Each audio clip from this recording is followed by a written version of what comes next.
Well, kia ora koutou, ngā mihi nui. Thank you very much, everyone, for coming out tonight. It's great to see so many people here. It speaks to, I think, people's concern about the state of our democracy and determination to defend it.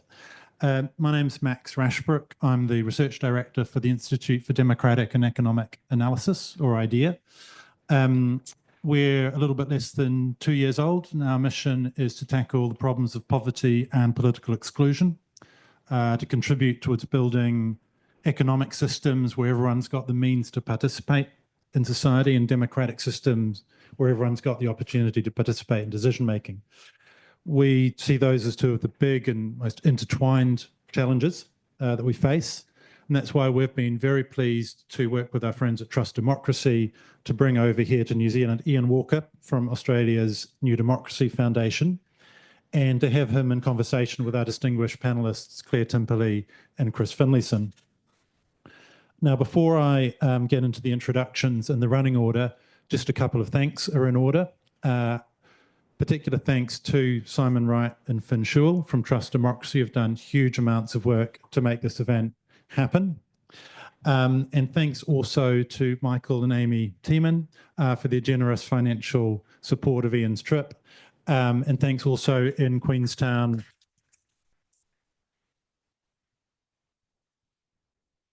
Thanks in Queenstown to Julian Knights, who's also sponsored Ian here.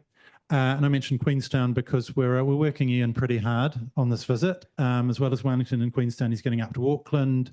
He's meeting with councillors, regional councillors, for as long as they exist in New Zealand, MPs, members of the media, officials, all sorts of other people. And we think those are really important discussions. The reason that we wanted to bring Ian over is that the newDemocracy Foundation in Australia is doing fantastic work, has been doing fantastic work for nearly 2 decades on trying to reinvigorate democracy, trying to do democracy differently, trying to do it better, and in particular building forums where ordinary citizens can come together, discuss issues deeply, think about them deeply, and try to find common ground on otherwise polarizing political issues. We think that's a really, really promising thing to be doing. It's really important in this moment that we're at. These ideas around deliberative democracy, democracy that's based on high quality public discussion, are incredibly important. So the format for tonight, as opposed to the traditional New Zealand game of 2 halves, is going to be an evening of 3/3. Ian will speak for 20 to 30 minutes, outlining some of the work the newDemocracy does and deliberative democracy and the promise that it holds. We will then have a panel session, which I'll be chairing with our 2 panellists, first of whom Claire Timperley is a senior lecturer in politics up the hill on the Kelburn campus. Claire specialises in political theory and the politics of Aotearoa New Zealand, and has been the recipient of multiple early career research and teaching awards. Our other panellist is Chris Finlayson, known to many of you as an MP for 14 years from 2005 to 2019. Under John Key and Bill English, he was the Attorney General, the Minister for Treaty Settlements, and he's now one half of the Cross Party Lines podcast. I'm really looking forward to the conversation that we're all going to have together, but without further ado, can you please welcome Iain Walker to the lectern? Thanks, mate.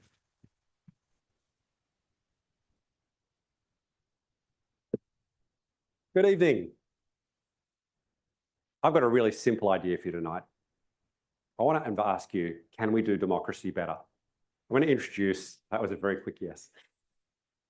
Got one really simple idea, and I want to outline how we view the problem to be solved. Because how you define the problem affects how you look at the solution. So we're going to spend a little bit of time on what the problem we think there is to be solved. There might be different views. After that, I want to give you the nuts and bolts. The idea we have, how does it work? Just so you can form a view and say, well, I understand what it is. Whether you're going to agree or disagree, understanding the concept. And I'll close, I'll weave in just 1 or 2 examples of where we've used this in practice.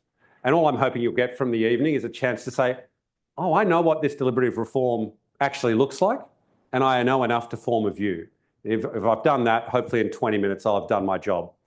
We're going to hear different views on how we do democracy better. And hopefully, please ask provocative questions. If you're looking at something thinking, there's no way that works and I don't trust it, there's probably 20 other people thinking the same thing. So, to start, who's newDemocracy? We're a small, privately funded research foundation underwritten by a former political donor. So Luca Belgiorno-Nettis, his father started Transfield, which is a large infrastructure company in Australia. As a result, he got hit up for political donations since he was about this high. He went to every political fundraiser and one day said, this isn't done for civic contribution. We're paying for access.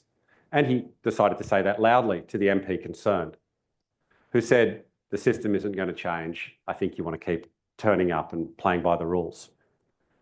Luca approached the University of Sydney and very fortunately went through the School of Government, not the Vice-Chancellor's office hitting him up for a library. And he said, I want to take money out of politics. And they said, you're an idiot. That's not going to make any difference at all. Money will always influence elections. You want to ban donations? Special interests will buy advertising. You want to ban advertising? Special interests will buy media outlets. You can't stop money influencing elections. So they said, read these 5 books, come back when you know something. They were on Athenian democracy, citizens' juries, citizens' assemblies. And bless him, this is a great way to work with my boss because he bought the 5 books, called them back 6 weeks later. He said, this is a much better idea than what I'd had. Who's doing this? And the university, hopefully I'm going to get some nodding from the front here, said, well, we lecture, we publish, but if you want to do something like try to innovate within our political system, it's going to cost you $4 million before you even start. And he said, okay. That academic, Lynn Carson, is now on our board and has been since inception. newDemocracy is a bridge between their ideas and academia. There's a world of mayors, ministers, premiers, prime ministers who need to get something done, but there isn't communication really between the two. What do we do?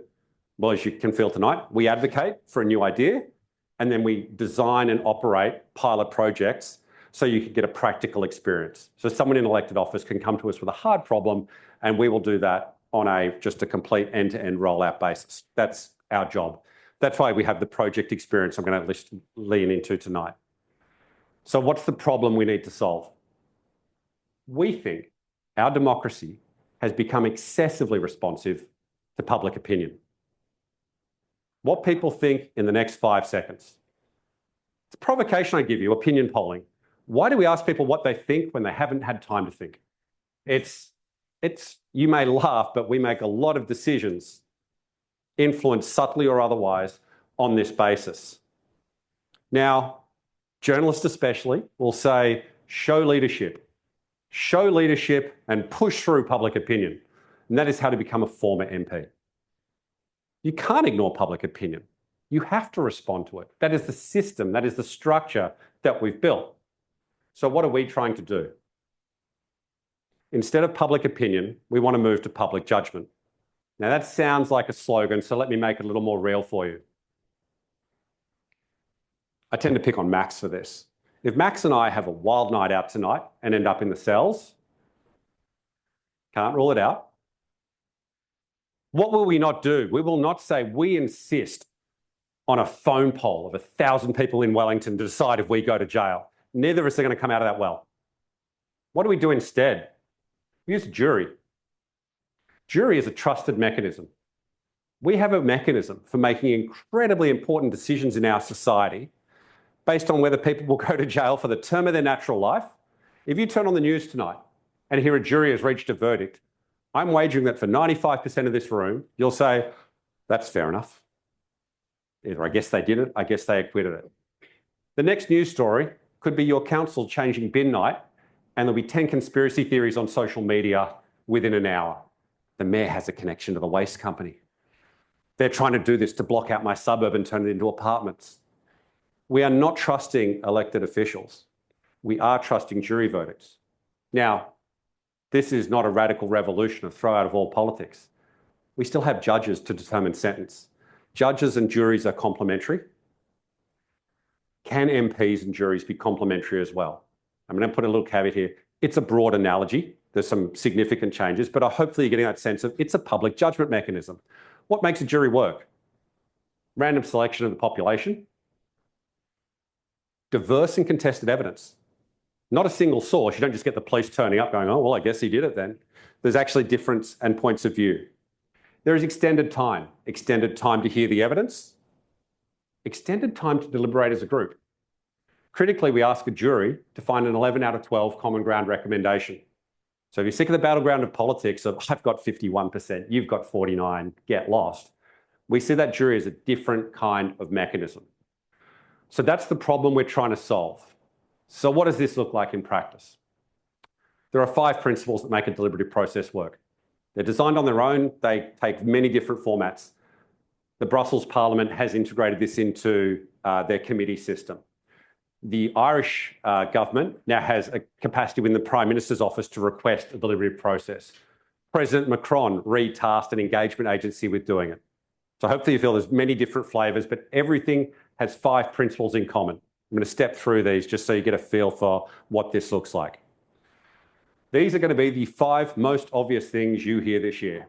And I'm sorry about that. I don't want you to consider one thing. Your government probably currently does 0 of them. So they may be obvious. We're not waving wands here. It's just that no one's doing the obvious thing. Are you speaking to a representative cross-section of the population? Or are you speaking to the most angry, the most interested? Generally, people in public roles will hear from 2 ends of the bell curve. Government absolutely has to do this. The world will end if you do what they want. Here. What a terrible job. We approach this with empathy. That is a very difficult job that we continually put elected representatives in. Imagine if those special interests made their case to a jury of citizens who synthesised that and then presented it back to say this is the informed common ground view we've had after considering those different sources. But fundamental to this is that representative sample. Now, this is where I said it differs from a jury. Picture a group of 40 to 50 people. And it's not a pure random selection, it is a stratified random selection. No one wants Monday night maths class, so a stratified random selection is simply, it's a random draw roughly matched to the census profile. 50-50 by gender, 10-year age bracket matched to the census, geographic distribution, so if 20% of the population is regional, 20% of the draw is regional. In Australia, we will also ask people, do they own or rent where they live? It's a really effective indicator, surrogate indicator for income and education. Candidly, Australians won't answer the income question honestly, so we can't use that point. We found this a really effective way to work and say, have we got people from all walks of life? Success in that lottery selection is you see people blue collar, white collar, no collar, all different backgrounds, all different ages. It's a snapshot of the population. That's core to a deliberative process. Principle number 2, diversity of information. Most people offering comment to government, if they're not special interests, then at local government, they will probably be residents shooting from the hip. That is the engagement that comes through. So what's our principle here is diversity of sources of information. Citizens actually considering that range of views and critically being given source control. In any jury, we will say to a group, to make an informed decision, what do you need to know and who do you trust to inform you? What that prevents is an organiser, a government, just corralling one side of an argument straight through. For those with an interest, well, everyone thinks they have God on their side, so it's a fabulous, fabulous offer. Would you like to make your case to a jury of people from around here? I'll tell you, everyone says yes to that. We have been contacted by both sides of an issue repeatedly. We've heard from one nice example, is because it happened in the same week, was Lock the Gate is an anti-coal seam gas community group, and I won't name the mining company, but a significant coal seam gas producer. Both came and said, we're sick of having a 2-minute discussion and slogans in the paper. How do we have a more substantial discourse? Interestingly, neither would go ahead with the project when they heard that the other was interested. So it can be, because all we said was, why not go to the energy minister who is tied in knots and say both those anti and in favour want to do this. So not a magic wand, not everyone's going to love you. But hopefully what you're getting from that is, what we are really looking at is information-rich processes with multiple sources. First government, then a range of interests who want to put forward a view, and citizens having source control. Next principles are a lot easier. If you have a random selection of the population and you want to consider diverse and contested evidence, you need a lot of time. Most government engagement is fast and, well, it's too fast for the complexity of the issue. Our projects commonly, to give you a feel for it, they'll meet on a Saturday all day, 3-week break, a further meeting. So we're generally looking at 6 Saturdays for an issue to resolve. 40 to 50 hours in person. For those interested, urban planning issues are the hardest because they touch every other portfolio. They'll be up to 80 hours. Some of the projects commissioned by President Macron, around about 100 hours. Deliberative processes that are 12 hours, you shouldn't trust. It's like a quick jury trial. Hang on, did that just get forced through? So now I've got a representative sample of people. Diverse information, extended time. This is the fourth obvious thing. We ask people an open question. We don't try to sell them an answer. For those of you who have ever participated in government engagement, there's often a, here's our draft plan for solving this problem, comment.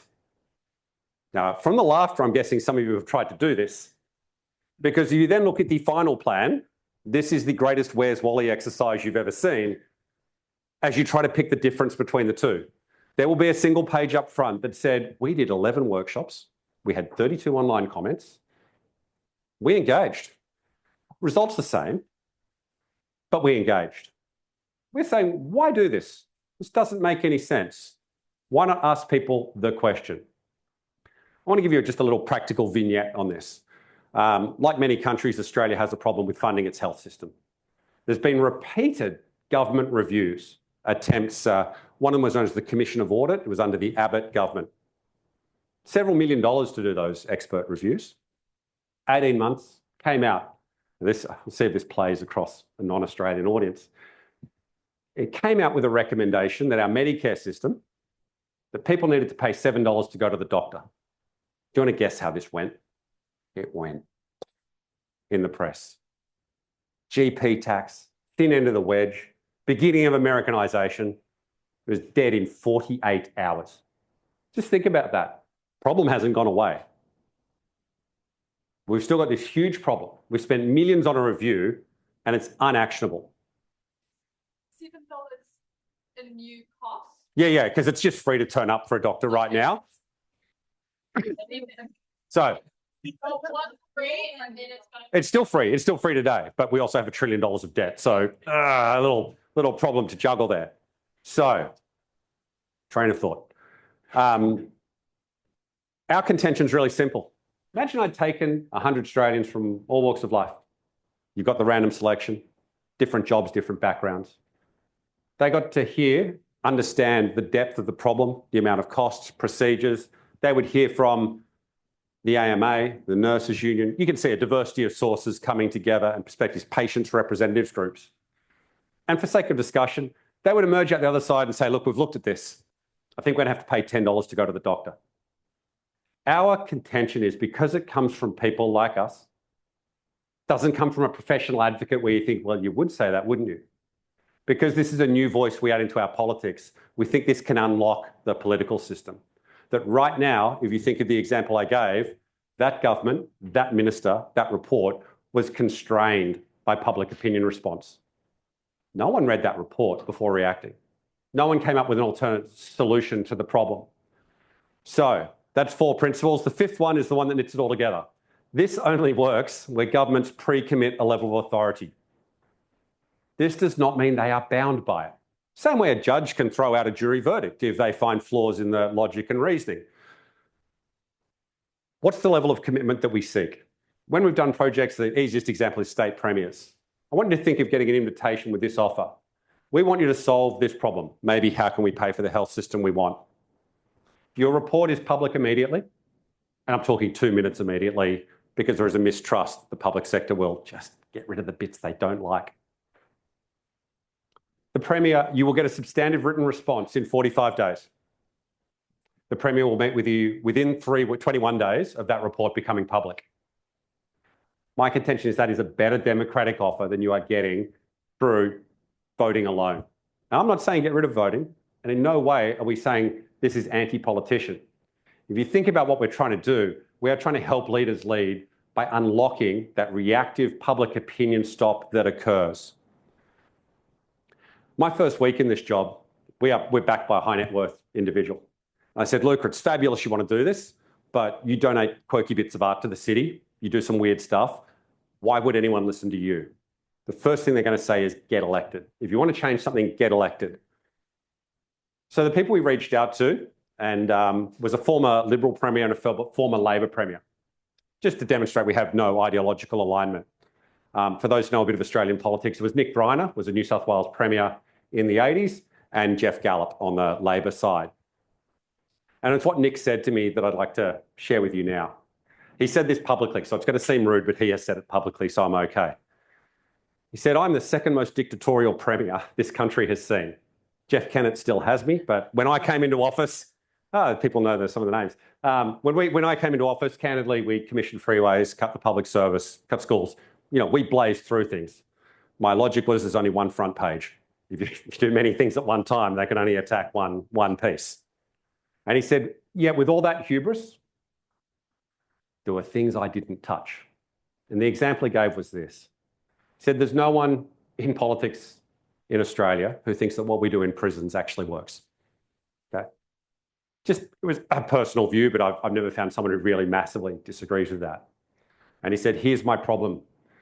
Think of the decisions that I took. When I started to say I want to reform the justice system and prisons, it wasn't that every member of my party said this is a terrible idea. It was everyone I knew. This is how to lose office really quickly. What's the public opinion barrier? The next terrible crime occurs, and now it's your problem. You change the system. You've done this. Excuse me a second.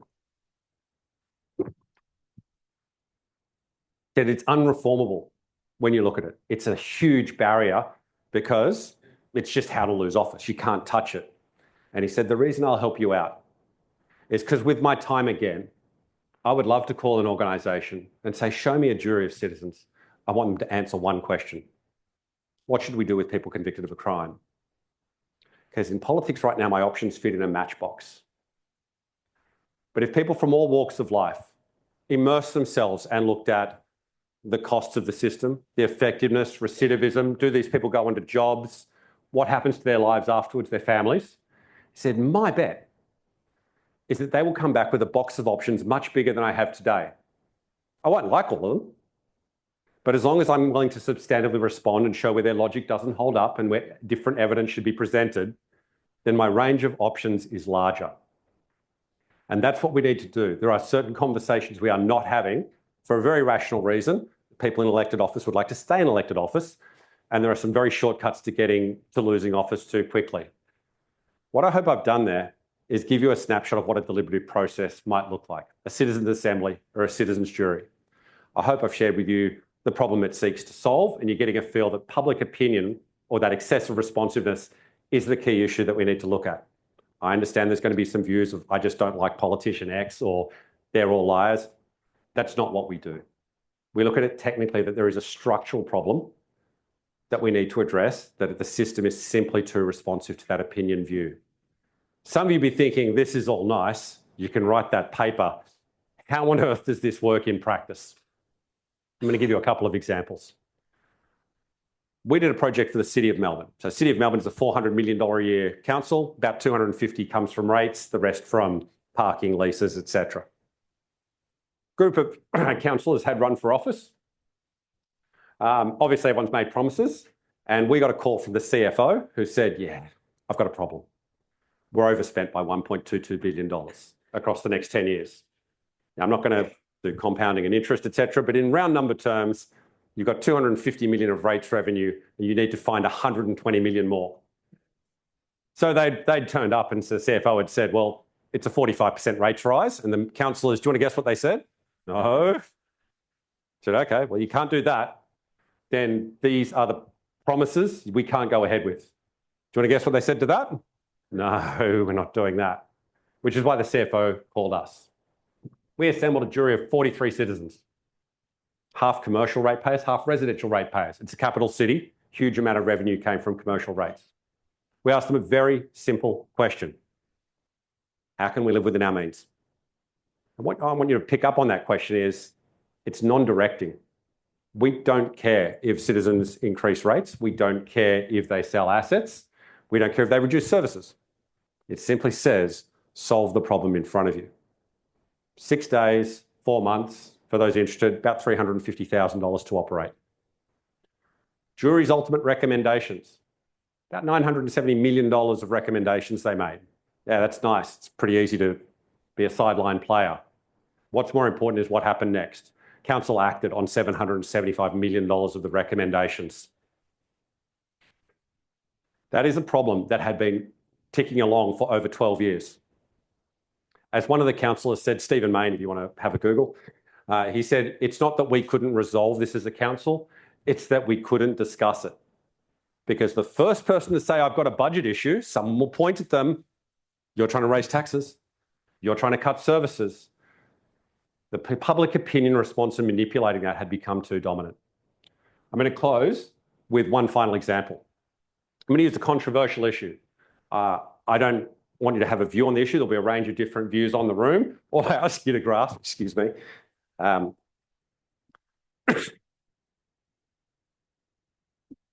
someone's talking too much.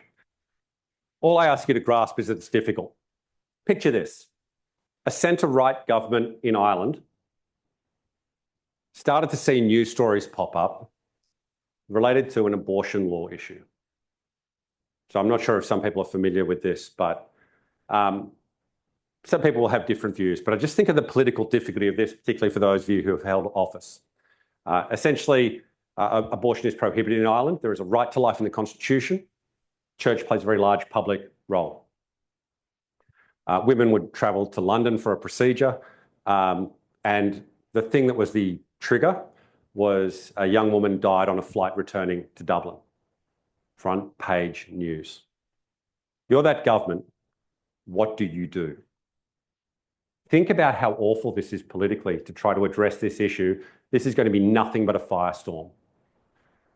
That is a parliament that had used citizens' assemblies before. So on a cross-party basis, there was confidence to say, we don't want to lead this politically, but we do want to allow the discussion to occur. They picked 100 people from Ireland at random and asked them a simple question. Does this provision in our constitution need to change? And if so, how? How does a referendum debate normally go? There's a yes camp, there's a no camp, and they crash into one another. They pick the worst arguments of the other side, and you just amplify it and hit it and hit it and hit it. I'm going to skip a lot of steps. What did that assembly recommend? They came back with nuance. They actually said there's 6 scenarios where we'd like it to be legal and 3 scenarios where we'd like it to remain illegal. That would never happen in a normal political discourse.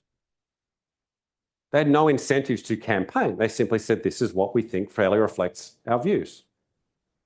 Now, I want to stop at this point and say we view success as that the government could discuss that issue at all. It's not success because of the referendum result. Normally that political debate would have just been, can we make this issue go away? Can we announce a train somewhere? Can we just make this stop and go away? Issues get kicked down the road. Instead, they were able to address it. The operative part, and we helped fund a documentary behind it. And we know one of the operative parts in the media that really stuck. It was a truck driver from County Cork. I'm not going to do the accent. I've tried. Apparently it's terrible. But he went on the news and said very simply, I've always hated this issue. I don't even want to think about it. I really struggle with it. It's just awful. And I just push it away. But when I learned that over 200 women die getting a procedure each year, I realised I had to get over it. I realised it is something we need to discuss and take a look at. And that's really why I'm here and what I'm thinking about. What's the point I want you to take from that? That is something that you wouldn't trust if it came from someone in elected office. Someone who is an activist, either pro or con on the issue. They simply added a new voice. Those pro-yes and pro-no still had a say. Those in elected office who wanted to have a point of view still had a say. But they had a structure to inject a citizen voice as well. For those of you interested, I won't leave you hanging, the referendum passed 67-33, which is not how referenda tend to go. I want to emphasise it's not a good project because it passed. We would still be telling this story if the referendum was defeated. But being able to make a decision, an informed decision, is better than simply making an opinion decision. So I can read the clock. This has been quite a long monologue. What I hope you felt today is that there is a way to do democracy better. that there is a problem with public opinion, and we've got to get over telling people to ignore public opinion, and we should replace public opinion with public judgment. For anyone who is in touch or has held elected office, I have a simple message. This doesn't detract from your power, it adds to it. It lets you take on the issues which were the reason you came into politics. And if judges can find juries complementary, why can't our MPs? Thank you.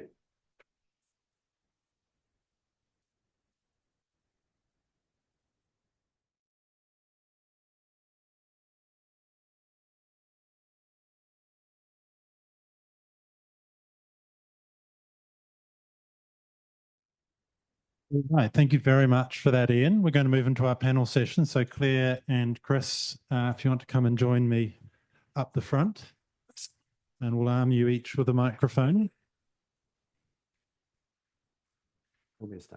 Yeah, come and join us.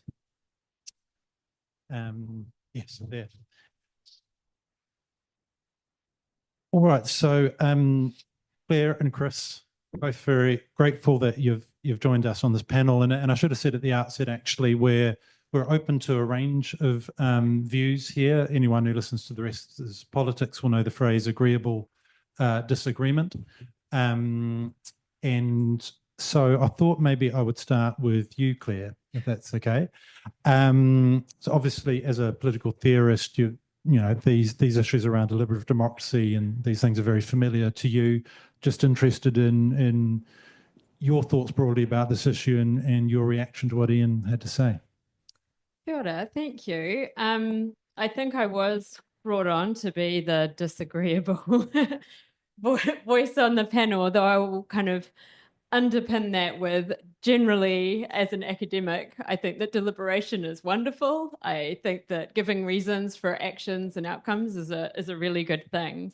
But one of the concerns that I have is the ways in which social structures operate within those deliberative bodies. So the example that Iain gave of the majority of people agreeing with a jury decision and feeling that that is a fair way to make a judgment is not necessarily a view that would be held by everybody, especially those with mistrust in the judicial system, or those just generally with a mistrust in institutions.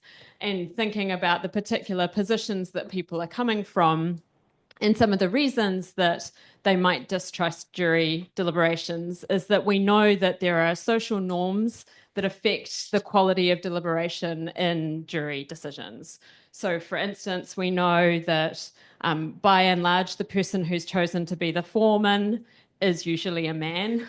It is usually someone who says that they have some form of experience, whether or not that's actually the case. And just thinking about the way that the kind of different demographics of people in the room might play out in discussions. We know that it isn't just that a good argument always wins out. It might be that the person making the argument, the accent with which they speak, or the body in which they inhabit, might change how people respond to the arguments that they're making. So that was one of the kind of thoughts that I had about kind of concerns about a deliberative process which has as an ideal kind of the contest of ideas, but those ideas don't necessarily happen in a vacuum. The social context and all the norms come into the room alongside. So I guess that's my opening gambit to Iain. I mean, Iain, we'll come to you and Chris in a second. Iain, do you want just a reflection on that, how those social structures can come into the citizens' jury process? Certainly, and there's absolutely a core point that, so we're a research foundation, we're on about 32 projects. And to your point, after about 4 projects, we started to work out that citizens would trust someone they'd seen on television more than other speakers. We could just see it happening in front of us. It goes to almost a charisma dividend. And so we've iteratively changed this over the years. And the key thing that we had to add was 2 little 10-minute experiential things, we could actually do them tonight, around critical thinking and biases. So you're right, there's no perfect solution. The key is to be open to the criticism and see what you need to change along the way.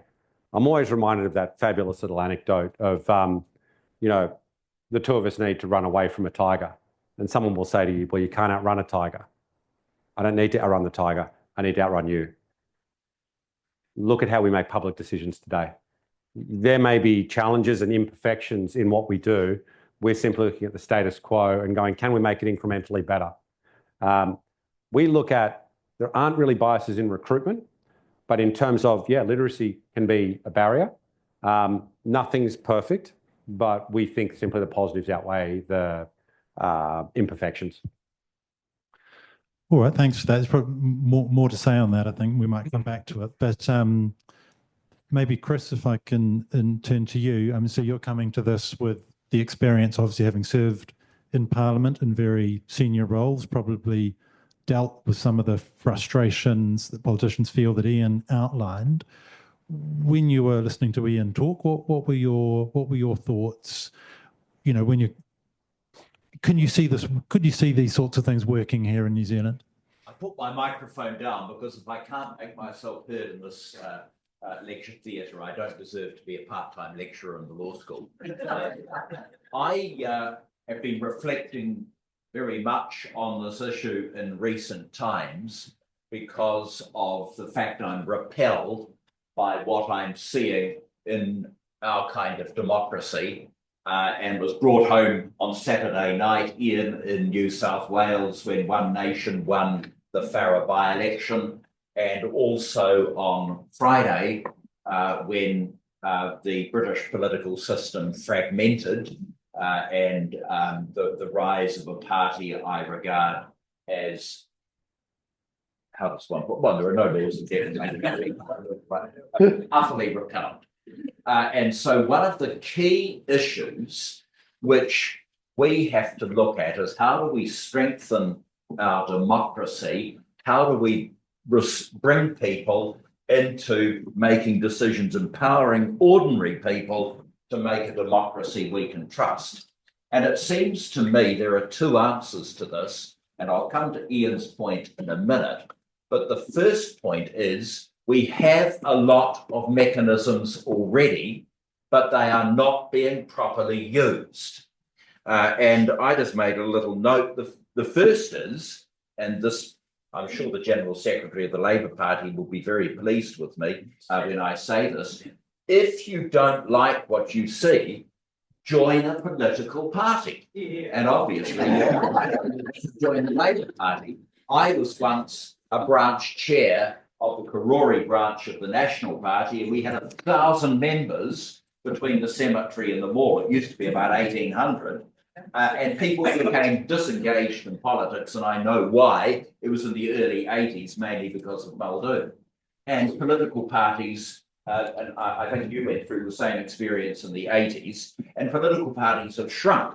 But getting people involved and saying if you're dissatisfied and you want to make change, get involved in political parties. And I think that the death of membership of the Labour Party and the National Party and so on is a cause of very real concern.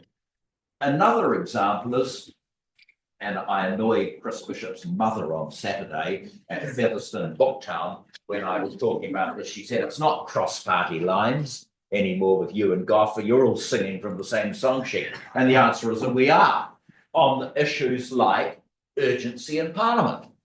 There's a difference between ramming something through and winding people up, and I had first-hand experience of that with the GCSB amendment legislation in 2013, and boring people to death with a slow, deliberative process, as we did with the intelligence reforms, starting with the Cullen-Reddy report in 2015 and a quiet jaunt through Parliament, no urgency, a full select committee process so people could have their say. So we have these mechanisms, let's use them. Proper consultation, and Iain touched on that. What we have too often in this country are papers that are published, and I know my iwi buddies feel this really intensely, and they're given 10 days to comment on something. It's not fair. So proper consultation. So many of the mechanisms that we have but don't utilise could address some of these issues of empowering the individual. The other point I want to make is that I think that the sorts of things he's talking about are very well suited to what I think was developed in Norway recently, a committee for the future, standing back from the day-to-day scraps and having a long-term view of society. And I think the kind of assembly he's talking about could be very valuable indeed. We used to have a commission for the future. It was Hugh Templeton's idea 50 years ago. It was set up, and then it was abolished in the early 1980s when Muldoon didn't like it.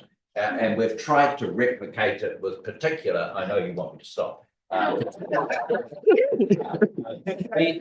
committee for the future, a committee for tomorrow could be a very good way of involving people in a deliberative process. And I also strongly endorse what is proposed at the local community level, because I think a city council like the Wellington City Council, which has a couple of grown-ups leading it now, which is great, Andrew's doing a fabulous job, but having people who could take a long-term view at what are the challenges facing Wellington. Mind you, it'd be a very short meeting, billions of dollars worth of pipes, but you know, just some of these issues that could help city councillors as they navigate some of the problems, for example, that our city is facing. So that's the key point I wanted to make. Lots of mechanisms that we have for addressing this issue are not being utilised properly, and in some areas I could see it working very well indeed. Thank you for that, Chris. I'm tempted to observe that the metaphor of, well, the fact of 1,800 members between the cemetery and the mall has a certain symbolism. Given that a number of those members, dare I say it, will have made the journey to the cemetery, just as politics has arguably become more like a shopping contest, where you sort of tick a red box or a blue box, depending on your choice. Claire,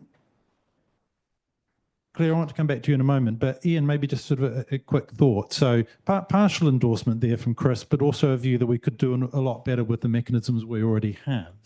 Yeah, I mean, to the consultation point, you're right, one resolution or one way to act on what we do, a charter of public engagement that captures those 5 principles would actually, you can do this at the consultation layer.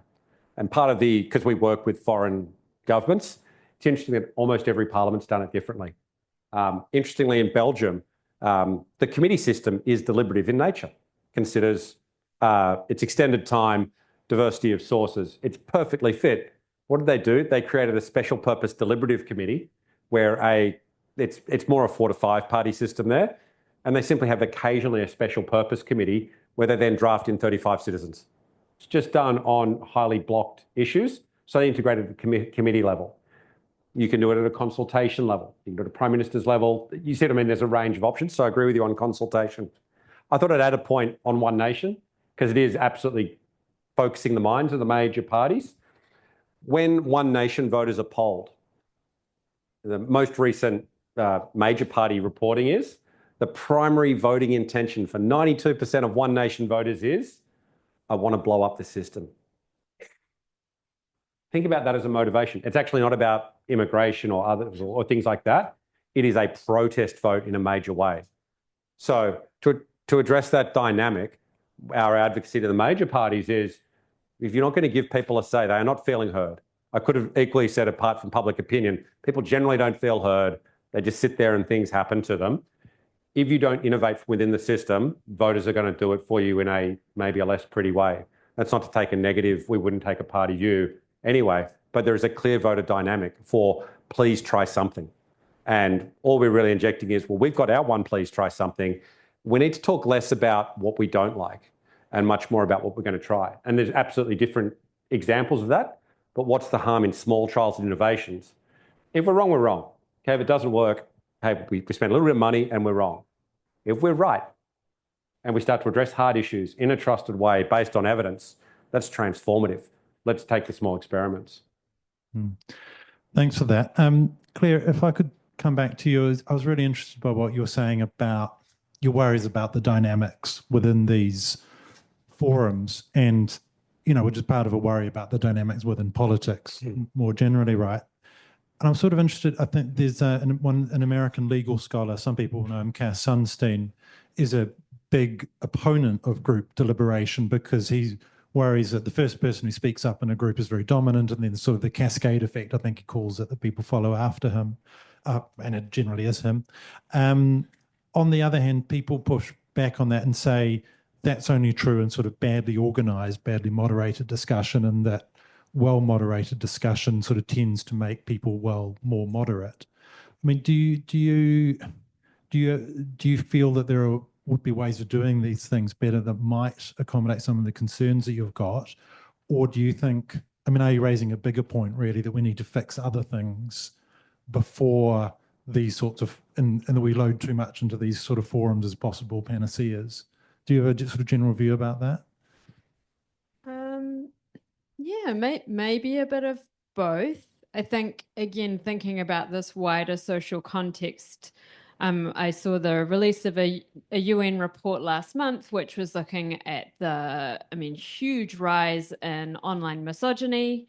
And the report says in no uncertain terms, this isn't individual perpetrators. This is an orchestrated, systematic, and supported by the technologies and the platforms through which these messages are shared.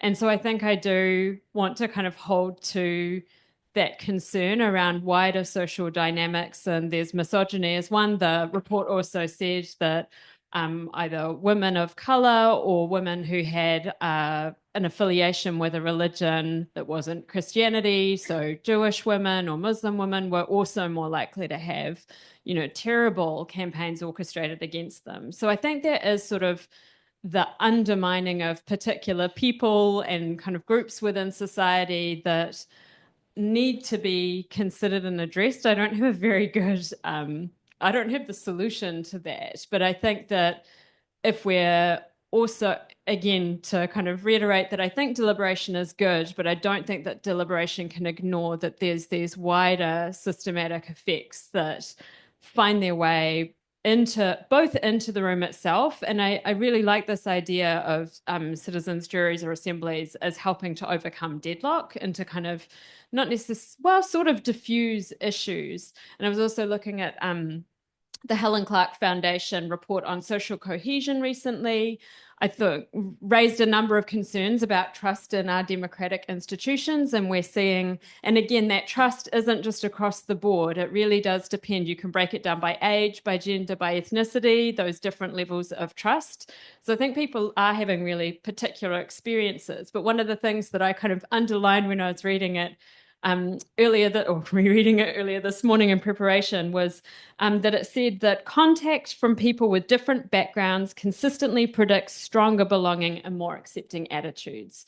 So I was thinking about citizens' juries not just as this mechanism for unlocking political deadlock, but also actually as a really important source of, like, in and of themselves, they both confer legitimacy on the process, but also maybe are doing something for the people in the room. So it's sort of a nuanced, like, complex situation. Yeah. Can I pick up? Just picking up on this theme, if you zoom out, we get a lot of discussion at home about social cohesion. What's the world increasingly being? It's people on devices, one there, on devices, and you sit there and it's like, I'm going to go and find a community of people who all agree with me. And we're getting siloed and siloed and siloed. And there is a dividend simply to putting very different people in one room. Old and young, rich and poor. Rich and poor don't mix that much. People from different places, we're getting siloed. A village makes it sound nice, but people are very much in their own cohorts. There is a dividend simply to getting that exposure on its own. In terms of that social dynamic, really bluntly, it's really easy to be awful when you're on a device. Really changes when you're sitting in front of someone. We don't like our methodology running online. Some do it. Even the most active proponents say it works 70% as well. There's something to just sitting across from people and having to hear and understand it. So hopefully those 2 points they're not the reason why we do it, but we can see a clear dividend. Just as a little tiny point, we've done longitudinal research and looked back at what jurors have done. Do they trust it? Would you trust another jury having experienced one? You get all nice answers. And we accidentally discovered something. Across our first 6 projects, a third of people who had been on a jury volunteered in the community after, because they had discovered that they liked something beyond work, friends, family. It was nice to have once every 3 weeks to do something different. We weren't looking for it, but it was just, hey, what's the takeaway from your jury experience? And this just popped up clear out of the blue. So look, we're about it for a very narrow political reason, but you're right, there's flow-off benefits. And just adding to that, I mean, some of the research I've seen from people who've taken part in citizens' assemblies and juries is that they often come out of that process more trusting of politics in general, right? More trusting of politicians, more trusting of institutions, partly because they see how difficult it is, the trade-offs that you have to make. I mean, I sometimes say, if you're not making trade-offs, you're probably not doing politics.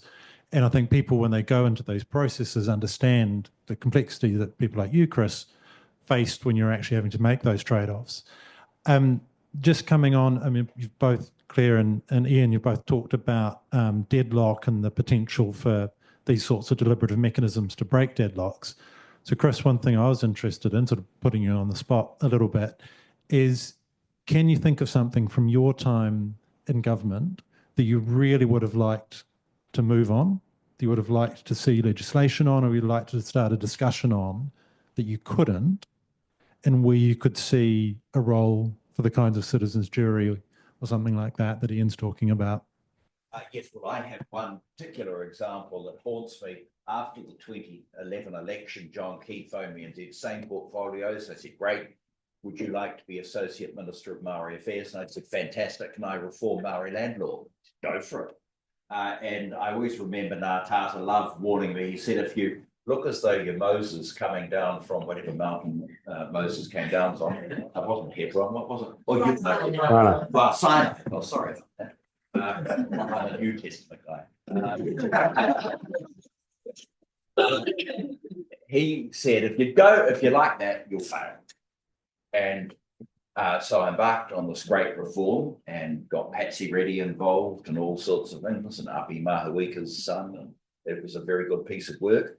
But and we had exposure drafts that I put forward as Attorney General. I approved these exposure drafts going out, lots of consultation, but it failed for politics. In fact, Tony Ryle was like a parrot on my shoulder when we were debating it in cabinet. He was saying, "You'll fail. You always fail on this one." And as it turned out, we failed. And I think something along the lines of what was being talked about, rather than looking as though I was, Moses the lawgiver, something like what you have been talking about, where you got communities together and you talked about the issues and the problems, and then developed the legislation, that would have been a more effective way of achieving reform of Maori land law, which is incidentally desperately in need of reform. And PwC said over a decade ago, get the settings right, and it's worth about $8 billion to the Maori economy. So that's where I think a practical example where it would have worked. Thanks for that. Just sort of maybe one last question, which I might put to each of the panelists before we move into Q&A. And it's a question about consensus and the importance or not of engaging with people of different views. Because I mean, I think your whole sort of pitch, if you like, Iain, was about bringing people together and finding common ground. There certainly are issues, but perhaps ones which particularly involve rights, where some people feel very strongly that they don't need to necessarily listen to people on the other side who might have what they see as bigoted views, or where they just think that there's a real urgency to change, and that they think, and that consensus is created by, you have a mandate to do things as politicians, you make the change, you bring it in, that becomes the consensus. You could draw a contrast between the fifth Labour government, where they brought in things like working for families. John Key in opposition called it communism by stealth. But then it became the new consensus. Then, of course, your government, Chris, preserved working for families largely. There's also a view that politics and debate and democracy shouldn't be about just sort of straight away a search for consensus, but a more clear, you'll tell me if I've got this wrong, but I think the term is agonistic, more of a conflict, more like sharply opposing views, and that the sort of the deliberative stuff is a bit nicey and a bit sort of kumbaya-ish. That's a critique you get from people like Chantal Mouffe and others. So just sort of a question for all three of you, maybe starting with you, Iain, since you're sort of the proponent of this. Do we focus in these cases too much on a sort of finding a nice consensus? What about the role for the really heated, sharp, pointy conflict that arguably is an important part of democracy? Is it an important part of democracy to so angrily disagree? I've often thought, if airlines advertised like political parties, no one would go anywhere. Get on a Qantas flight. They'll probably fly into a mountain like they did before. Shit, I'm not doing that, Do you know how much Air New Zealand pilots drink? And then we wonder why people don't trust them. You're spending hundreds of millions of dollars telling us not to trust half of them, and then the other guys spend the same amount of money doing the same thing. One is that it's unproductive. It's not a kumbaya issue. It's that the people in a jury have no active incentive to disagree. Now, in politics, you must create difference. You must have a difference to the polling place to say, choose me, not choose my rival. What's the Charlie Munger saying? Show me the incentive and I'll show you the outcome. You create a system where you must create difference, they'll create differences. It's not necessarily the best way to find a solution. Just as I got on the plane to come over here, our government at home in Australia was lamenting, our Labor government was lamenting the past terrible government because they have a big tunnel they're building called Snowy Hydro 2, giant tunnel battery, announced for $2 billion. Last reported at $22 billion, heading for $45 billion. Who knows? Big tunnel. Apparently it's filled with mud. We keep putting tunnel and boring machines down in there. Better get another one. Like, it's not going well. And the minister stood up and said, what kind of idiots would announce something for $2 billion that costs over 40? And it turns out that it was actually her who had announced previously. Our national broadband network, which was announced at a cost of $3.2 billion, last seen crossing $93 billion, announced at 3.2, no consequences. So is that a productive system? We have an incentive to make announcements.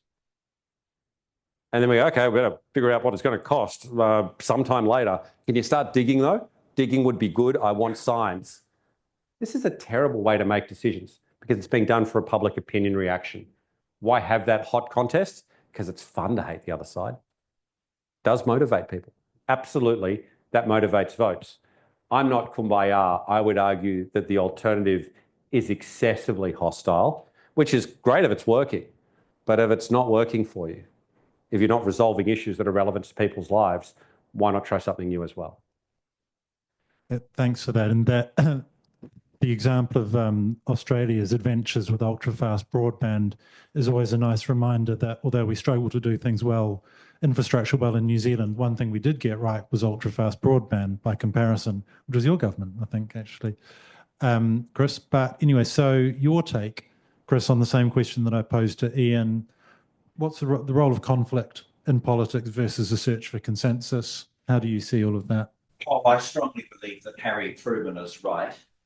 You get a lot done when other people get the credit.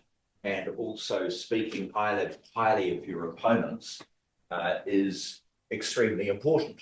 And I think I annoyed certain people on Saturday at Featherston Booktown when I mentioned the work of the previous Labor government on COVID.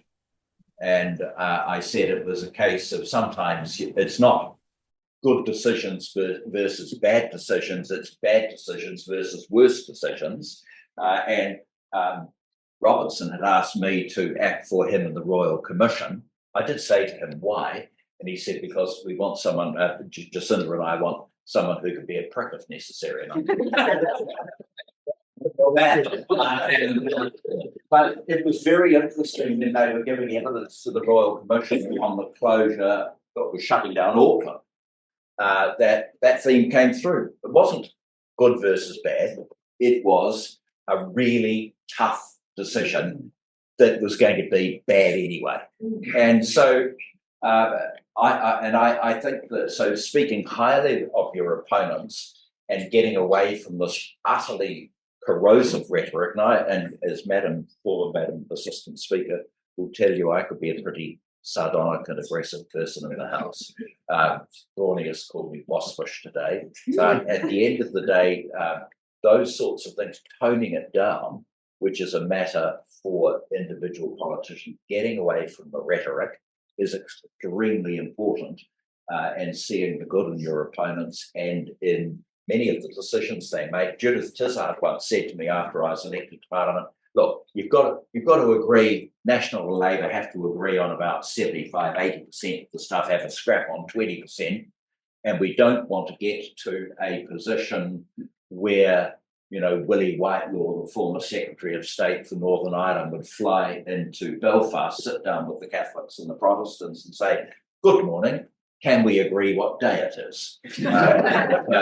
I think that much of what Iain says in that regard is extremely important. Well, thanks, Chris. And it's a good point about speaking well of one's opponents, although if I recall correctly, the thing that's mostly got you into trouble is speaking ill of people in your own party. Look,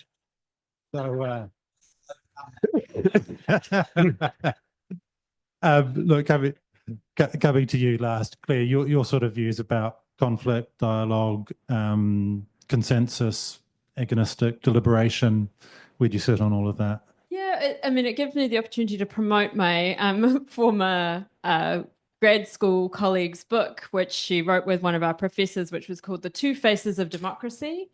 And in it, that they co-wrote it, and one of them was a deliberative Democrat and one of them was an agonistic Democrat.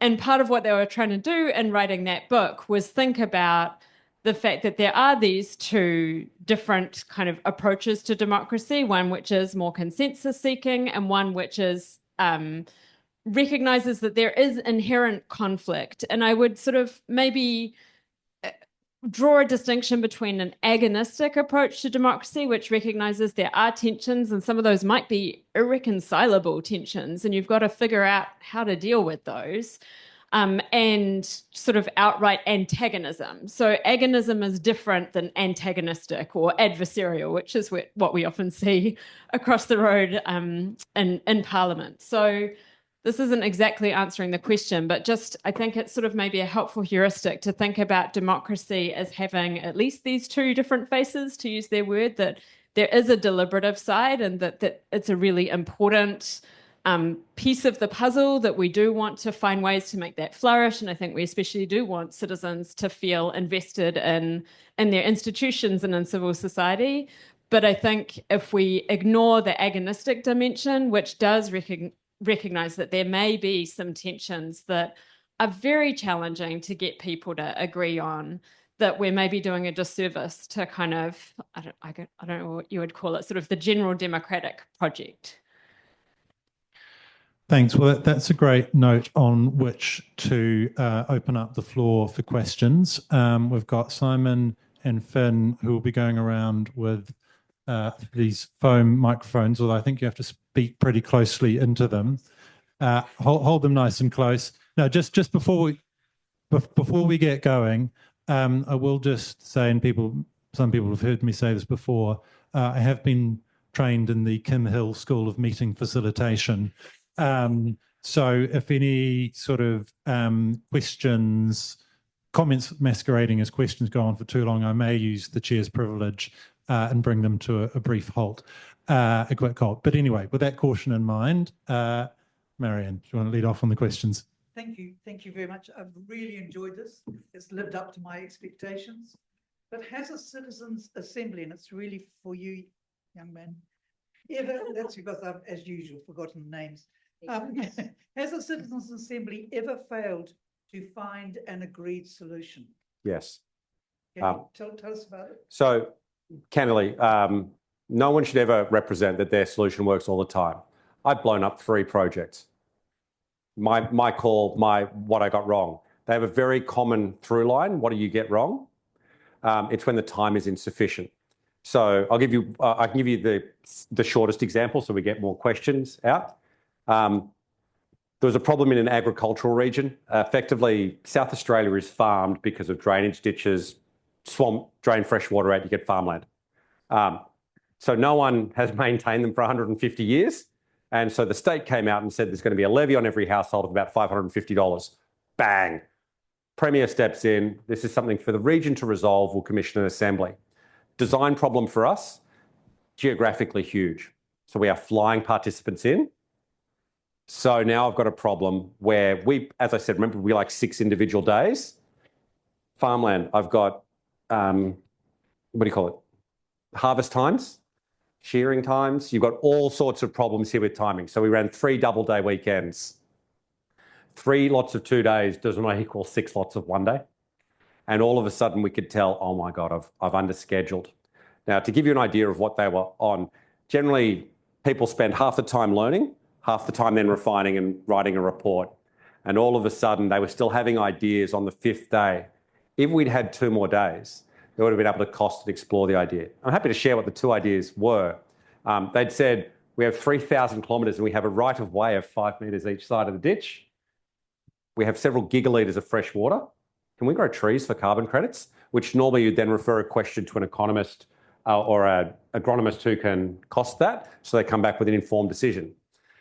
But the final day was the next day. And then related, there was another solution that was the federal government had funded, what was it called, Restore the Flows of the Kooyong. And they said, well, they're rehabilitating a river for $120 million. We need $8 million. How much will it cost for a 90-kilometre pipeline? Because we're dumping 3 gigalitres of water into the sea. They need 3 gigalitres of water. Is that a solution? We didn't have time to go to the expertise. We generated a non-result. The shortest way to answer this, most problems are generated from poor question that doesn't reveal the problem, insufficient time to resolve the issue. People feel rushed, corralled, the fix is in. So that's the most concise answer I can give in this. I'll just follow on and ask the question that comes before that. Does the Assembly, do you have assemblies where they half the people involved don't believe it's a problem? And we use something like pay equity. And so people are sitting in the group saying, what are you talking about? It's no problem. No, but I've had a jury reject the question. We were referred by a New South Wales parliamentary committee to look at, it's 10 years ago, help me with my memory, orders of preferences for renewable energy generation in New South Wales. And the jury's opening paragraph is, we reject the premise of this question because technology changes so constantly, no one should have a preference on renewable energy generation. This is what we want you to do instead. What was interesting is when it went to the Public Accounts Committee, you always hold your breath waiting for the committee response. 146 references to, we heard this expert, we heard this expert, but we are guided by the jury view. Postscript to that, 9 years later, a different government adopted their central recommendation. So that's as close as I can come to that. Brilliant. All right. We've got one up the back. Kia ora. I'd like to ask about costs. I think you mentioned that it was like 350K to run things.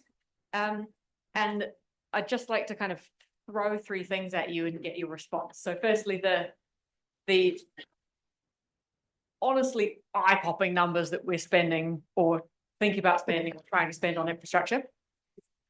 In contrast to that, the amount that we spend on human processes like this. And in New Zealand, we had the Constitution conversation, which I think was part of the coalition agreement between the Māori Party and National, with respect, massively underfunded, but a good, I think pretty deliberative process. And then we had the flag referendum, just kind of more. And then locally, we've had the Puriru Assembly, and I know in Auckland there've been Waterhead, really great citizens assembly as well. Those ones invest heavily in facilitation and process design. It's not about just getting the people in the room. Yeah. It is about creating a space where conflict can happen constructively. So could you just speak to the amounts of money involved and the proportion that you guys see fit to spend on facilitation and process design versus anything else? Sure. The concise answer is, so if I pick that notional, say, $300,000 project cost, about 60% of it will be facilitation. Now, this is going to vary locally. Facilitation is really expensive in Australia. We're all going to change jobs after this. We pay a lead facilitator, it's a contractor, $4,500 day rate. And the general rule of thumb is if I have a 6-day process, that I have 18 billable days for that person. 35-person room needs 2 facilitators, 43 to 50-person room needs 3. That's the general order of magnitude. After that, what are your costs? I've got to post out invitations that look like royal wedding invitations, spend about $15,000 doing that. We feed people respectfully. You can't keep people for 8 hours and feed them government burnt quiches that are sad. So we overspend on catering. So your top line costs do start to end up there. AV, venues, that's where the cost comes in. What I come back to is, it is expensive. Australia just dropped $550 million on a referendum. My argument at home is that if we did 2 of these per term, just 2, at a federal level, we've got massive travel costs because it's a big place. We're looking at, depending on the issue, $2.2 to $4 million. We're spending it's actually costing $600 million per federal election. As a complementary option, it's affordable, particularly if you select for very high value issues. So hopefully I've given you a feel for the costs and a feel for the relativity. Yeah, you don't do it on the colour of the swing set. Doesn't matter. Go for the where is your deadlocked 10-year decision is a good place to start. Brilliant. All right. I think you'll hear me without this. For the benefit of our Australian colleague, I would like to say that New Zealand is a very small unicameral country, which is a great friend of executive dictatorship. Now, the second thing I want to say is that do any of the panel think that our select committee system, which is in a state of somewhat crisis because there are many people wanting to be heard and they're not being heard, does the citizens' assembly idea have any merit in solving the crisis that the select committee system in New Zealand is undergoing currently? Oh, well, I've said the select committee system is a brilliant way of engaging people, but not as it's currently done. Yes. Ramming things through under urgency is simply not the way to do it. No. And a slow, deliberative process, hearing people and reflecting on what they say works very well. At risk of giving examples, in 2006, Finlayson was chairing the Justice Committee. We were dealing with the evidence bill, which had come from you, from the Law Commission, which itself had some very good consideration. The gestation period was what, 5 or 6 years? And then we had Russell Fairbrother chairing a very small committee. Manuel Tarchis and I were on it, and we spent our time. And we listened to people. And the net result is an Evidence Act, which I think is one of the best pieces of work to come out of the Law Commission. Not that I'm breezing up you. So, I don't know that it necessarily replaces it. I think it can be used in other areas, but we have a system that should be working better than it is. It's not a partisan political comment because both parties have done it over the years. Tell us about the SOE bill, for example. We've got to be able to spend time on stuff because the net result will be so much better. And so the point I'm making in direct answer to your question, we've got it. We don't need to fiddle with it. We just need to use it. Yeah. Could I just add to that? I don't think it's just the use of urgency, though. I think our select committee is straining because it isn't being resourced appropriately. And I know that I'm preaching to the choir because I've read your work, but I think we need more MPs because they don't have the time to actually deliberate. I think they need more support in the form of advisors. We're seeing a huge amount of submissions coming through, which there's conversations about whether they, and I think they already have been, put through AI, and then AI summarizes that and goes back to the MPs, and the MPs may not actually be reading the full submissions, which I think has legitimate kind of challenges people's sense of trust in institutions. I think there's sort of a legitimacy concern there, but we also don't want to dissuade all of these people submitting. So I think there's some I think there is a resourcing issue within our formal institutions, but I would also see some sort of citizens' assembly or jury as complementary or potentially kind of slotting into that system. But I really think our select committee system is such a wonderful process and something that we should cherish and we should support, but it requires proper resourcing. We don't need more, if I could just barge in a bit of one further, we don't need more MPs. They need to work hard. Social workers, and they used to come to town on a Tuesday and it would be emblazoned over their cut, "I'm working for you," which was all rubbish. And they would attend a few select committee hearings, ask some desultory questions in the House, normally those sort of, what do you call those questions? Dorothy Dixer. And they're not legislators. Now, you will agree with me that first and foremost, members of Parliament are legislators. They have to get no point moaning about judges interpreting particular clauses of the that deal with treaty principles when they're responsible for putting in place formulaic stuff. And so they're legislators. They need to work harder. They need to concentrate on what matters. We don't need more of them. I'm sorry, we don't. We might need fewer ministers. Oh, well, you could have, all these ridiculous portfolios that exist so that Casey Costello can have a job. I'm sorry, this is wasp side.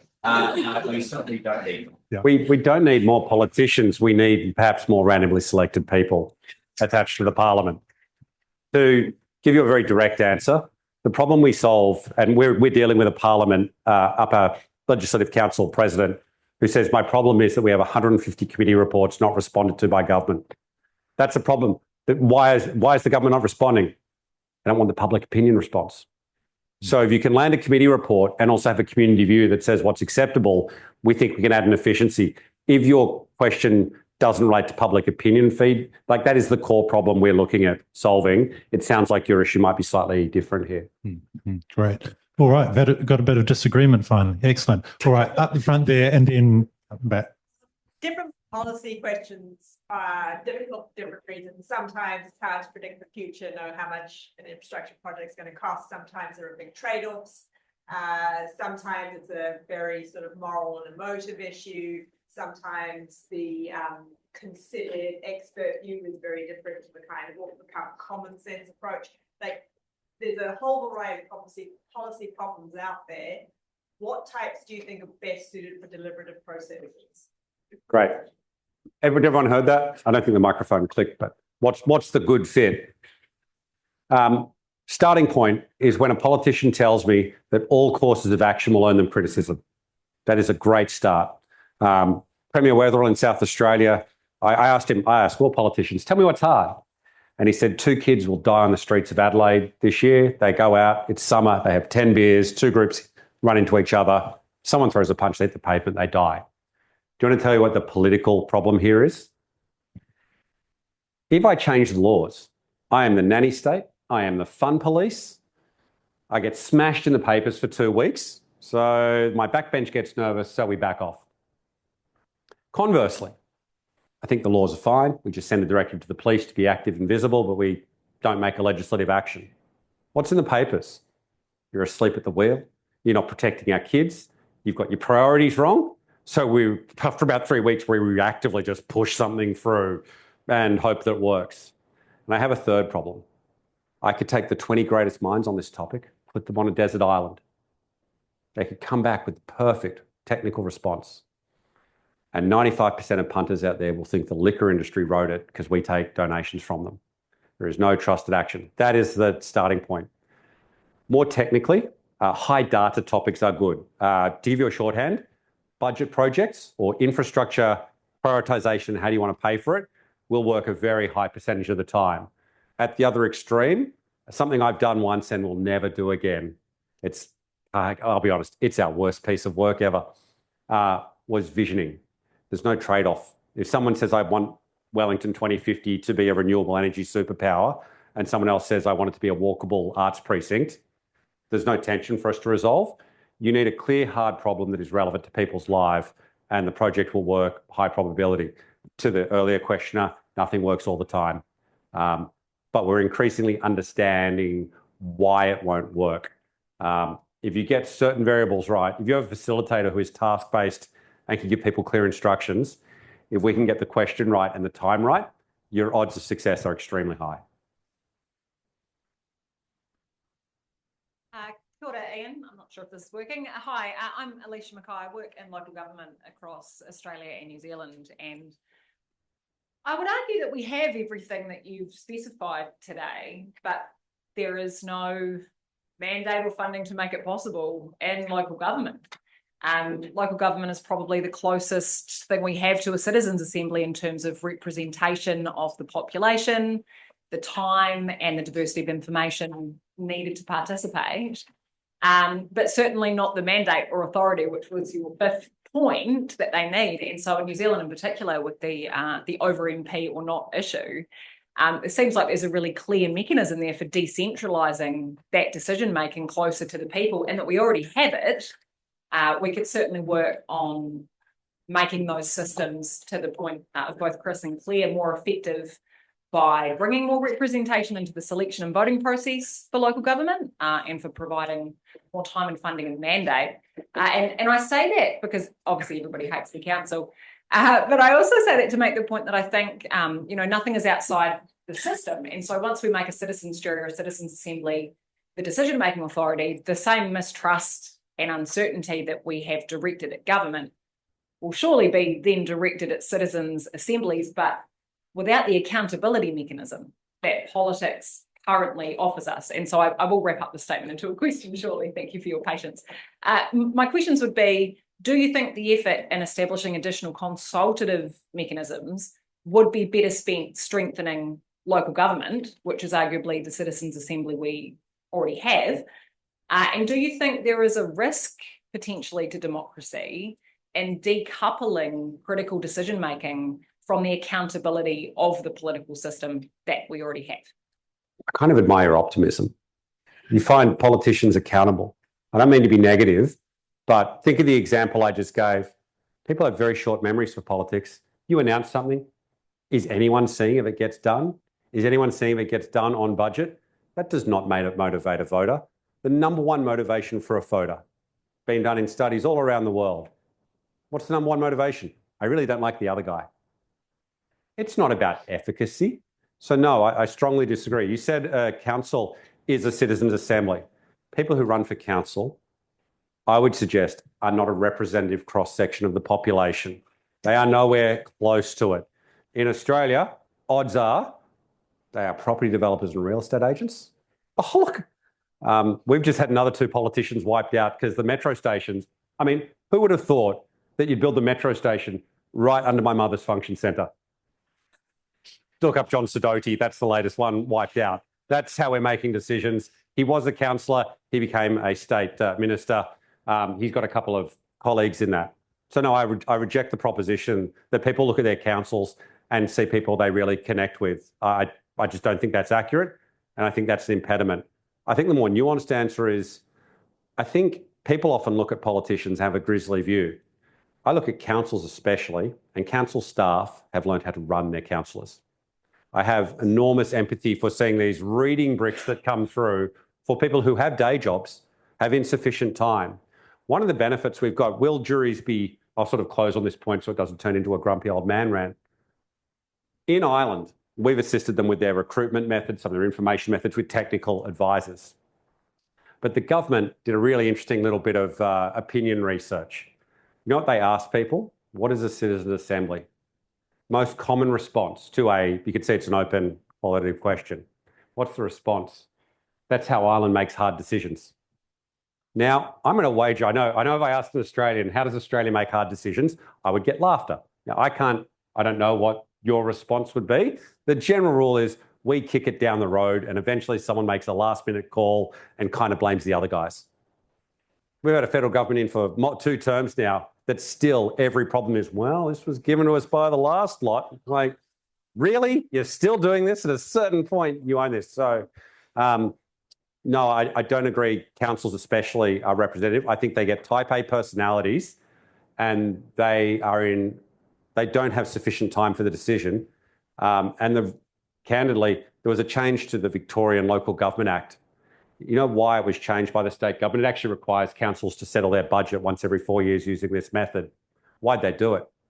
Because every council, people running for office, they promised free stuff. And councils were starting to get under mountains of debt. That's a natural incentive. Show me the incentive, I'll show you the outcome. You've got to run for office.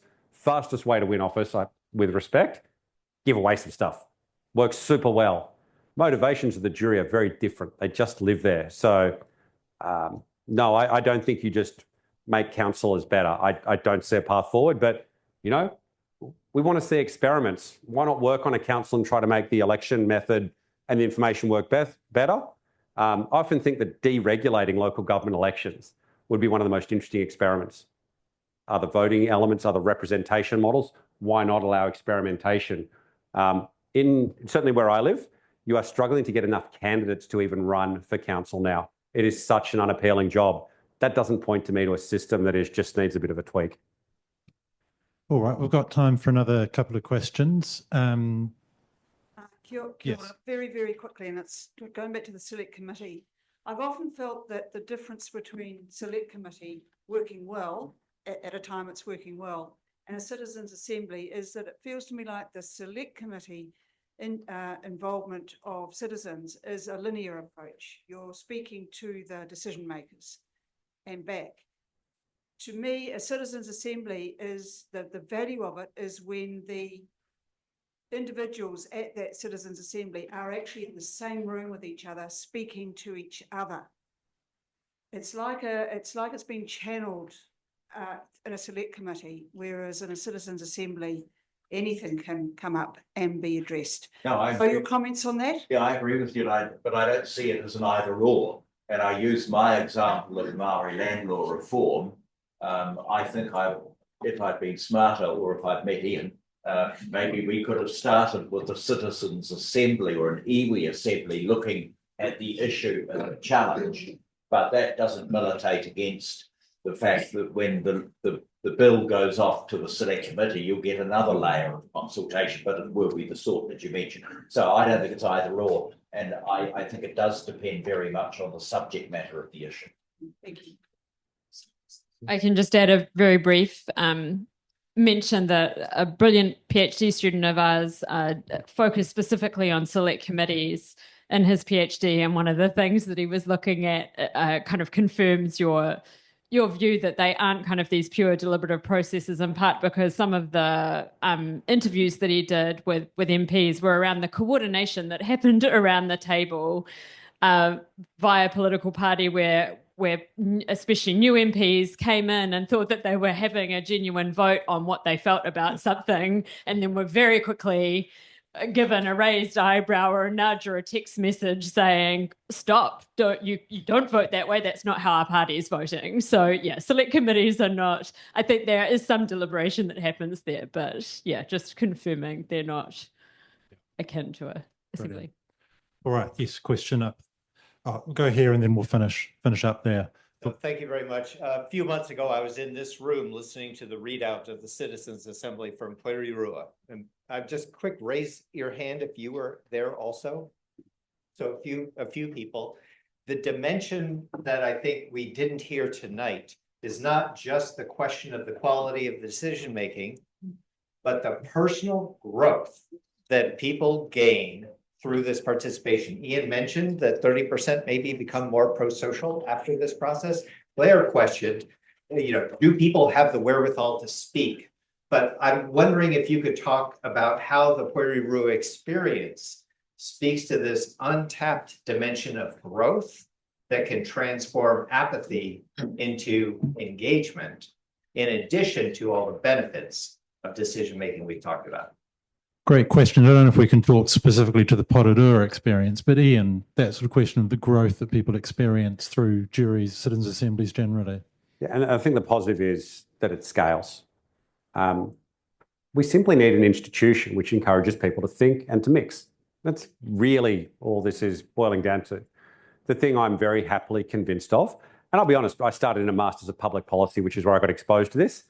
I probably come from a more tyrannical viewpoint of have one great leader who makes the decisions. And I got into this because I had to do a subject and I found through 15 weeks I couldn't break it. You look at, okay, so how do you manipulate this system? How do you get it to generate a result? And that was where my interest was peaked.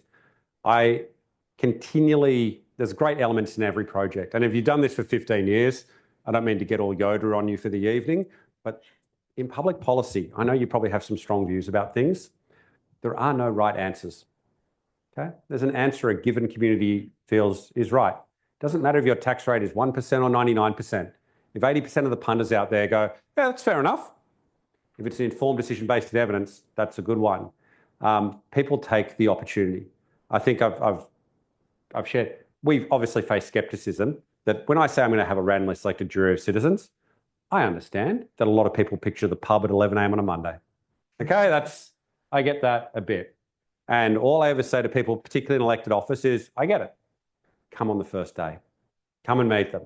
I'm doing a blind experiment here. I'm putting my hands every time in a group of people I haven't met, and it works out. Because if you trust people with a decision, they take it seriously. There's often a question, it sort of touches in some of your themes, of who does it exclude? In my first project, I was really worried that we'd get a skewed population. And I asked Lynn Carson, the academic behind us, I said, do we need to do self-identified ethnic background as a stratification criteria? And she said, no. People are equivalently interested in the world around them, and that doesn't vary a lot by background, by income, by job type, etc. Trust the lottery. If you reach your hand into the jelly beans, you don't get all the red ones, you're going to get a mix. And consistently, it was early on that we started to figure out that candidly publicised literacy rates are not true. When you actually sample the population and give people documents, you get a bit of a feel for where literacy rates really are at. They're probably 10 to 15% lower than you think. And yet they can contribute in that discussion. They can hear evidence. And it is great to see people from massively different backgrounds. We pay participants. Periodically, people will approach us and they will explain they're in basically a homeless situation. We just make the payment in advance discreetly, etc. And what it reinforces is that person has a lot of other pressures and concerns in their life, but offered an invitation, they want to have a say. Our democracy is built around the most insistent voices. Fine. Balance it with some invited voices. And we're not doing that just to be nice and cuddly. We're doing it because there are blockages we can overcome as a result. So, sorry, that was kind of a long answer to a short question. All right, we've got time for one. Use chair's privilege. One final question up the back. No pressure, but make it quick and make it good, please.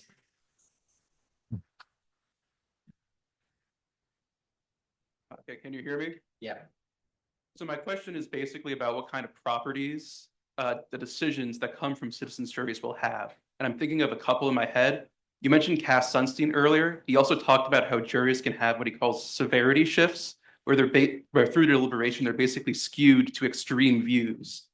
So it doesn't come to like some wise median voter middle ground, just skews to more extreme voices. And the other property I'm thinking of that I don't know if citizens juries have is whether or not it, quote, gets to the right answer or it has the right epistemic correctness, because some democratic theorists who promote these things, like Helen Landemore, she uses these theories like the Condorcet jury theorem or the Hong-Page theorem to try to argue that when you collect the wisdom of the crowds, the collection of all these diverse viewpoints, it'll actually get you to the right answer more than a collection of experts. But that's the big contention that I don't know if that's actually true. No, that's an enormous question. So,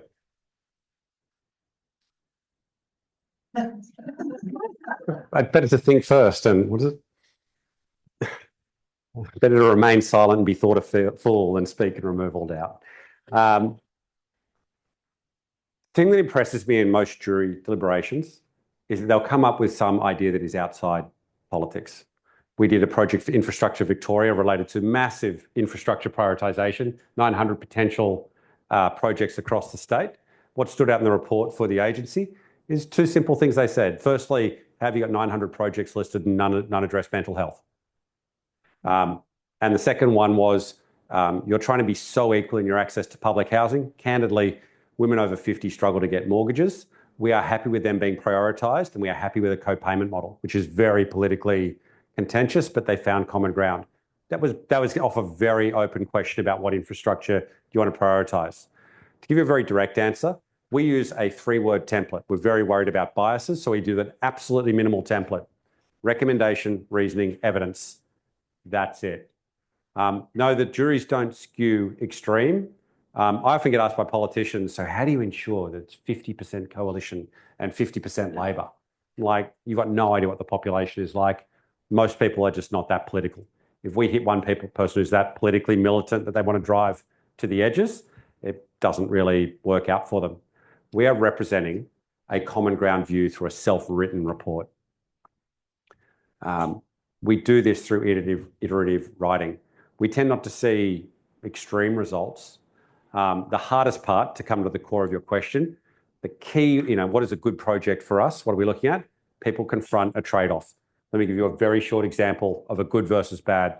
There's a Scottish Parliament Climate Assembly that recommended that we care about climate change, so we want every bus in Scotland to be electric and we want public transport to be free.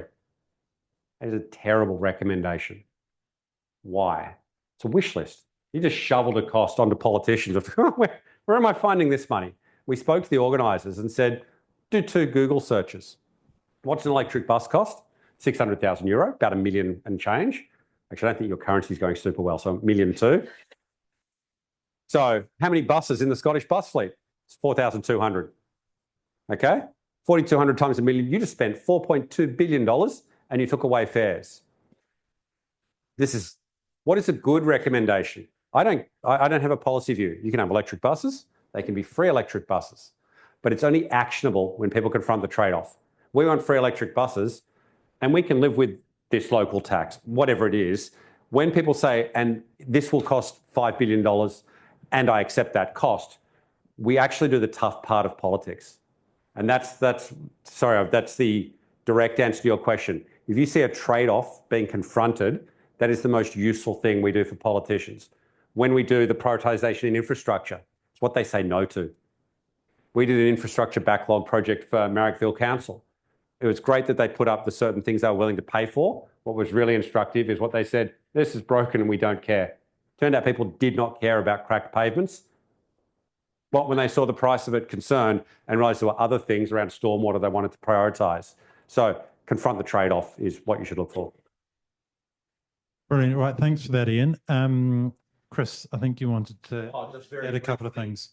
I think the most important thing that's been said tonight is what Ian said about 92% of people first preferencing one nation, wanting to blow the system up. Well, I think the answer is there's no point calling them deplorables or people from flyover country or whatever. The critical thing is, 1, make the existing system work, and 2, bring them into the system so that they are part of it. If some of these ideas look a bit airy-fairy at first glance, I think that's wrong. I think they're worth looking at very closely, because we do not want to go that way in this country. Yeah. Wonderful. Well, thank you for that closing reflection, Chris. And I think it's absolutely true and pertinent at this time. Look, thank you very much for being a wonderful audience and for all those great questions. Before you go, I know that there are some supporters of IDEA in the audience, and I want to say thank you very much for that.